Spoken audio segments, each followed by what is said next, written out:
एक न्यायप्रिय राजा विक्रमसेन अपने राज्य पर धर्म और करुणा से शासन करता था। वह प्रतिदिन बड़ी श्रद्धा से माँ दुर्गा की पूजा करता और उनके चरणों में ध्यान लगाता। उसकी भक्ति से प्रसन्न होकर एक दिन माँ दुर्गा उसके सामने प्रकट हुई और बोली, राजन, मैं तुम्हारे तप और भक्ति से संतुष्ट हूँ, कोई वर मांगो। राजा ने हाथ जोड़कर कहा, माँ, आपके आशीर्वाद से मेरे पास सब कुछ है, प्रजा सुखी है, राज्य समृद्ध है। बस मेरी एक प्रार्थना है कि जैसे आपने मुझे दर्शन देकर धन्य किया है, वैसे ही मेरी प्रजा को भी दर्शन दीजिए। माँ मुस्कुराकर बोली, यह इतना आसान नहीं है, सबको दिव्य दर्शन पाना संभव नहीं। लेकिन राजा ने जिद की और अपनी प्रजा के लिए विनती करता रहा। अंततः माँ ने कहा, ठीक है, कल अपनी पूरी प्रजा को उस पहाड़ी के नीचे ले आना, मैं ऊपर से सभी को दर्शन दूंगी।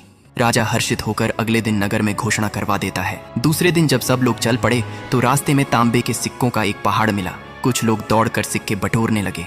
राजा ने समझाया, लोभ मत करो, जा रहे हैं, धन से बड़ा अवसर जीवन में नहीं मिलेगा। पर बहुत से लोग सिक्कों की गठरी लेकर लौट गए। आगे बढ़ने पर चांदी का पहाड़ मिला। इस बार और लोग छूट गए।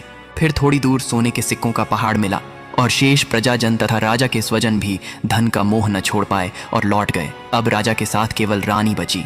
राजा ने कहा, देखो, लोगों को भगवान से मिलना छोटा लग रहा है, धन ही उनका सबसे बड़ा लक्ष्य है।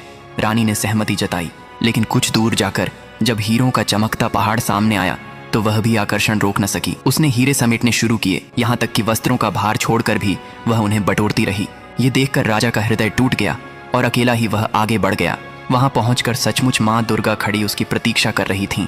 माँ ने स्नेह से पूछा, राजन, तुम्हारी प्रजा और प्रियजन कहाँ हैं? मैं तो उनके दर्शन देने को उतावली थी। राजा ने शर्म से सिर झुका लिया। माँ बोली, जो लोग धन और भौतिक वस्तुओं को ईश्वर से बड़ा मानते हैं, वे मेरे स्नेह और आशीर्वाद से वंचित रह जाते हैं, पर जो आत्मा